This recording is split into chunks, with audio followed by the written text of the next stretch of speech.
Conversations with SoCal's Arts and Culture Stars. I'm your host, Susan Petrello, a lifelong arts and culture patron / advocate, and the rockstar consultant who rockets your business to success.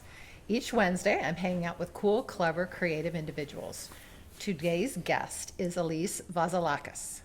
She's a Los Angeles-based textile artist who creates vibrant and dynamic textiles, sculptures, and installations that explore the convergence of color, texture, and pattern. I'm not really sure where that came from, but it sounds really good.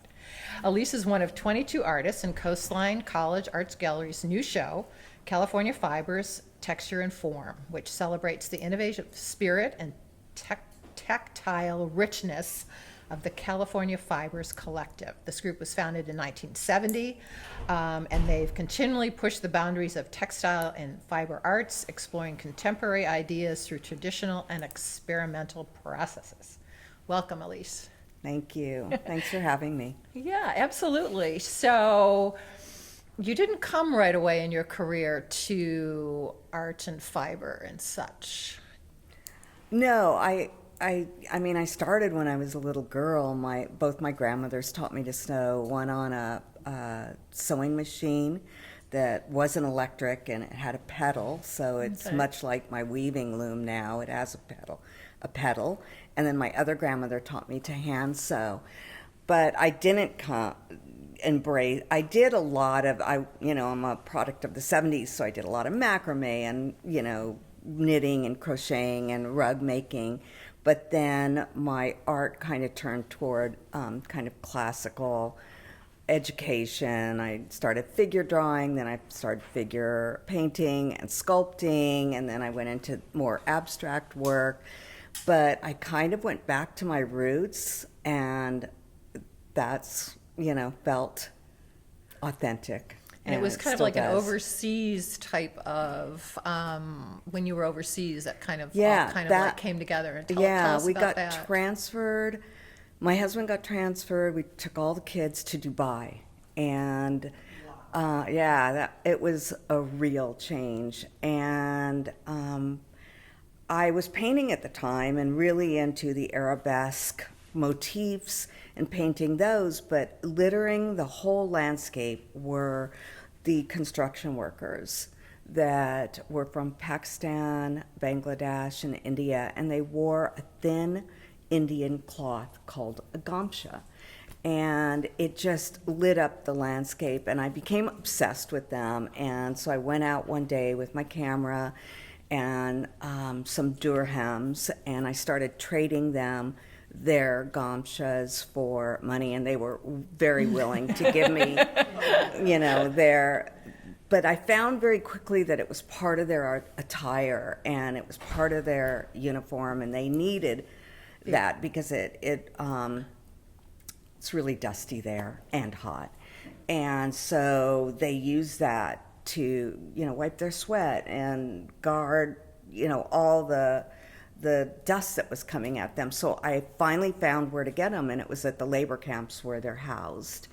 And so I went there, bought numerous gamchas, and then I would staple 5 dirhams, which is equivalent to $1. But, that's another conversation, how much they make and what pretenses they're brought into the country on.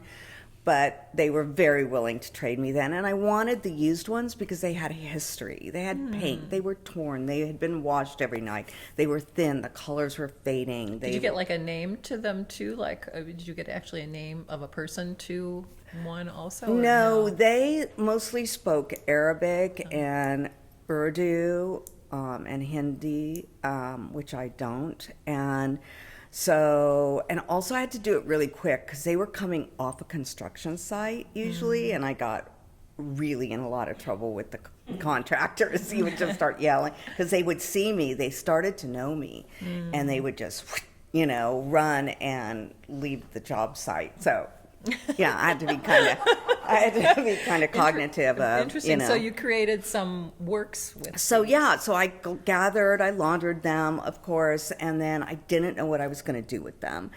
And I painted on them, and I just played around, and I just started to deconstruct them and make the gamchas into a yarn. And then I tried knitting and crocheting with them, and that didn't really hit me where I wanted. So I got a loom and started weaving with the gamshas. And I had taken their photographs too when I could, and I printed that onto a fabric kind of canvas and deconstructed their photos and integrated the photos with the gamshas. And they were about 8 feet long. Were you able to show them there? Yeah, they got a lot of traction.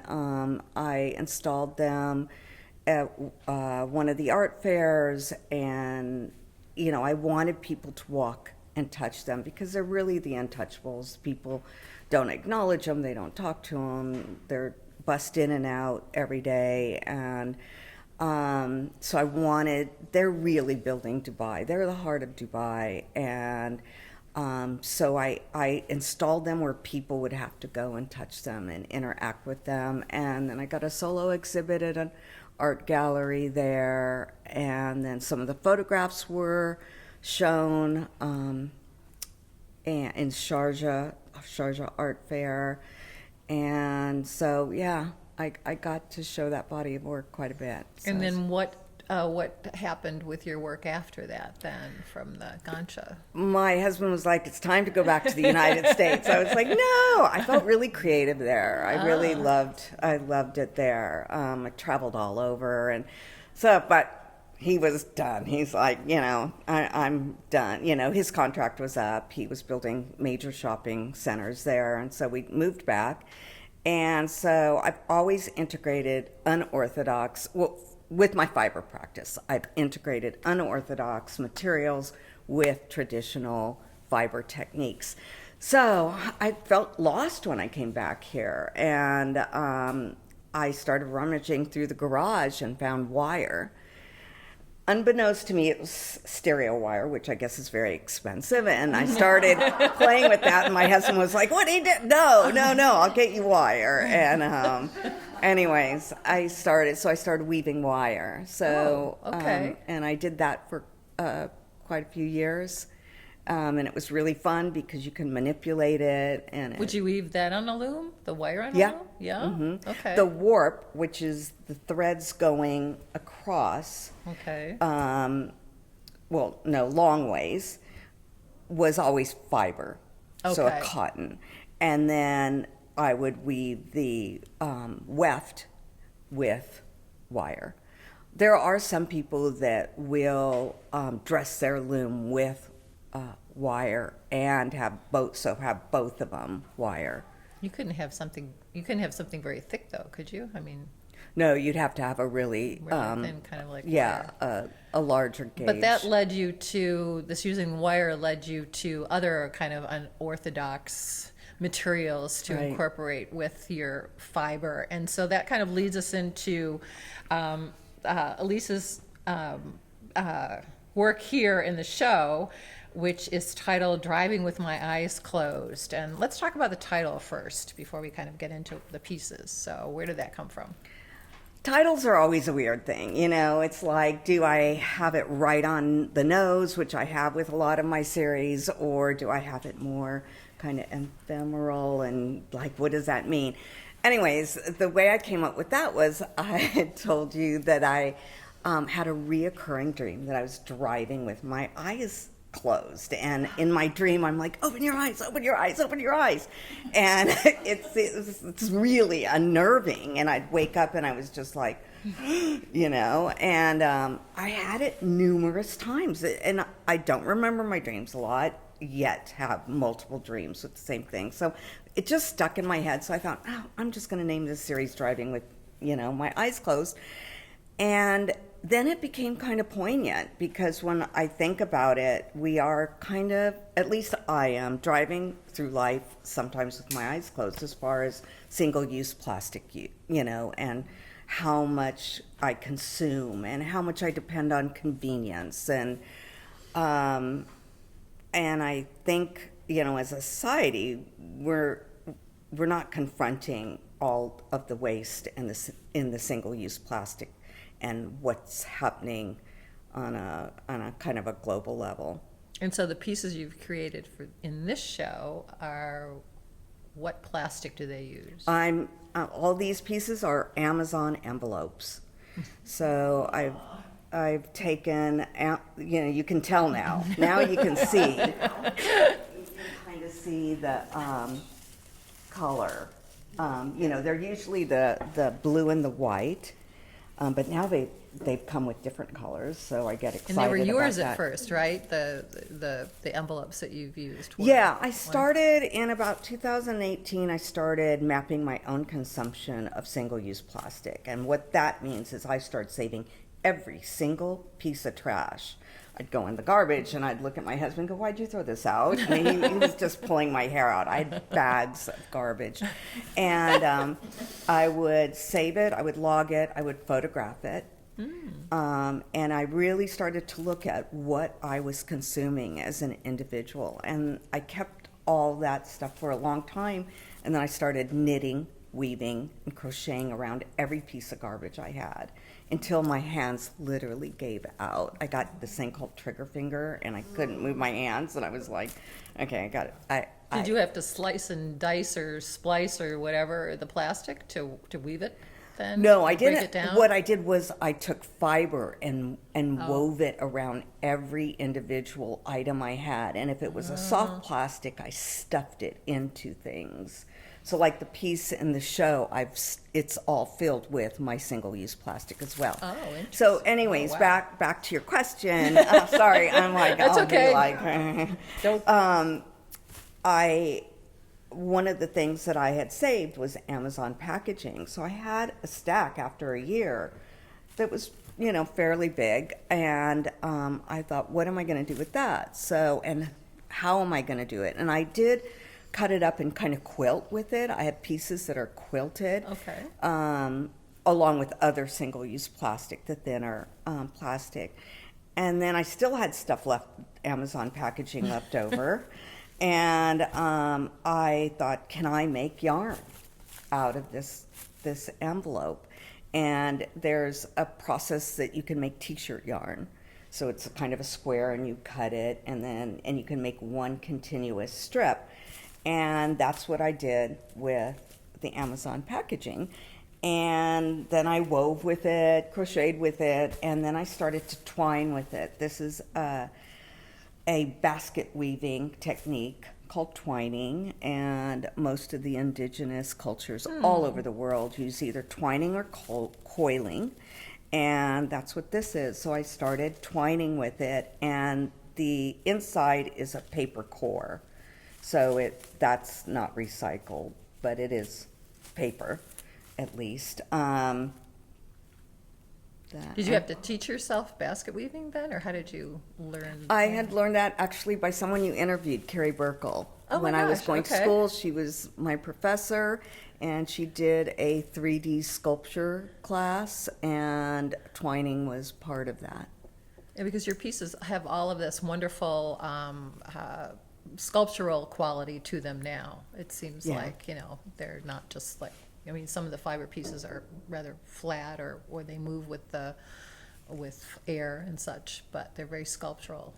Are you going to continue on along that route? Or Right now I'm you have more Amazon packaging, so you had well, to actually I ask. ran out. You ran I out. actually ran out fairly quickly, and so I put a call out on Instagram and neighbors, because I'd see them in the I do go trash diving quite a bit, but I saw my neighbors had them, friends and family, so I put out a call, and I started getting stacks on my doorstep, and I'd say, who dropped these off? Because they wouldn't leave a note, but I'd look at the label like, oh, and so I'd write them, thank you. So now I have to tell people, hold up, because I literally have I have a storage unit for my trash, and I just got boxes of Amazon packaging. So, and they are, thank goodness, phasing these out. I don't know when, but you'll see. You get some of the paper Yeah, I did get ones, something in and brown I'm really paper. I'm grateful for that, because billions of these are used every day, every year. So yeah, I've got a big stash now. So I'm still the way I look at it, my series is when I know, like, when a painting's finished, you just like, it's done. I can't do anything else that's gonna benefit this. And for me, I just get unenthusiastic. I'm kind of like, I don't want to work on this anymore. And then I know it's time to either utilize the materials in a different way or move on to something else. How many pieces are in the driving with your Oh, I don't My know, a Eyes lot. Closed? Probably about 15 right now. I've got smaller pieces too.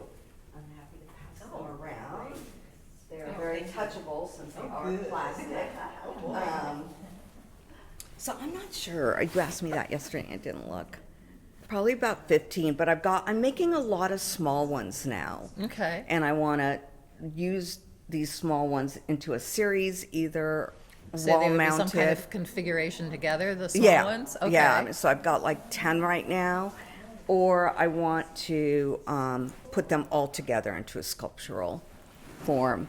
I'm not sure, but I started getting these large ones, and the ones on the wall take months to years. Like, it takes me probably an inch would take about 3 hours, 4 hours. Oh, So, wow. Okay, so a lot of... the large pieces. So I started to get burned out on doing the large pieces. So Do you work every day in your studio? Yeah. Yeah? Okay. Kind of like go in there like a job, 9 to 5? nah, And the kitty cat comes in too, or the dog? yeah. No, I No. mean, it just depends. My schedule depends on Okay. what I'm doing. So what you said, you have other trash that you've collected. You can do something with that, and what is that? Oh gosh, I don't know. Right now, I'm using all the trash that I collect to stuff the larger ones Okay. and utilize that. I did well, actually, though. I did take some of my single-use packaging and started to embroider into it. Okay. And that's those pieces are going to be exhibited at the Colburn School of Music in downtown LA. Does the embroidery have some type of significance? Just, from my history with my grandmother, and Okay. just using a soft, I'm always interested using a soft material, kind of the juxtaposition of fiber that is so delicate and biodegradable, and at least cottons, not polyesters, with a plastic material. I like the kind of the texture, that it kind of shows. Shiny plastic with a muted kind of fiber. So what's been the response to the kind of the work that's made out of the recycled kind of Amazon envelopes and such? Do people start thinking about their own, footprint? Yeah, especially when they start collecting them for me. Yeah. And they do. I mean, you can't help but hear about climate change and our plastic use and microplastics and nanoplastics and all of that without thinking about it. I mean, I kind of walk a tightrope about making a social statement and just my own art practice.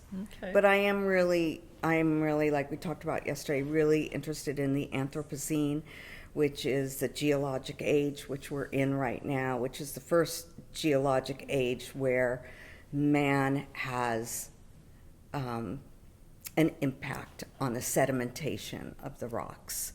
So in thousands of years, we're going to see Amazon packaging in the layer of sedimentation opposed to limestone or a different kind of a rock structure. And already there's these rocks that are washing up on the shores in Hawaii and in Antarctica called plastic glomerates, which are rocks that, have, for the volcano or somehow plastics have melted and formed Into the rock. rocks. Wow. And so we're already seeing that. So, Yeah, it's something I'm passionate about and interested in. My home perished in 2018 from the wildfires, and that's informed my work and made me look at climate change and Yeah, you talked about that, being involved in the Woolsey Fire and having to rebuild, and so those materials too. yeah, they make a statement in my work. I have quite a few series about the rebuild and utilizing construction materials when we were rebuilding the home, and then the water bottles the construction workers were consuming. I started finding those in the 20-yarders, and I was like, they're not recycling them. And so I was, again, dumpster diving and collecting all of them, and they said, we'll clean it up. They felt bad because they'd be all over the site. Oh, we'll clean them up. I go, no, I want them. Don't clean them up. And again, I confused construction workers. But all of a sudden, it was so wonderful. I'd find huge bags of water bottles on my doorstep. We were living in a double wide at the time. We got a double wide back onto the property, and while we were reconstructing, and I just find giant bags, and I utilized the labels. So some of those I've twined with the labels. Then I made a piece with the bottle caps by drilling holes in them and weaving them. And then in the actual little kind of promotion for this podcast, those pieces are stuffed with the water bottles. So I would get fiber from, I would source it from Salvation Army. I'd get sweaters, unravel it. So it was repurposed fiber, knit, and then stuff these knit enclosures with the water bottles, and then make sculptures out of them. Oh, very cool. Wow. So wow. Those were both informed kind of by the Woolsey Fire. Oh, absolutely. And you also said that you had gone back to school at one time or whatever and gotten a master's degree. So has that changed your practice from, having gone through that kind of education process? Oh, it just catapulted my brain in so many ways. And for instance, like, I wasn't using repurposed fiber, and I had done a piece for one class or a crit, and the various students said, you're using recycled material, but this new bougie fiber.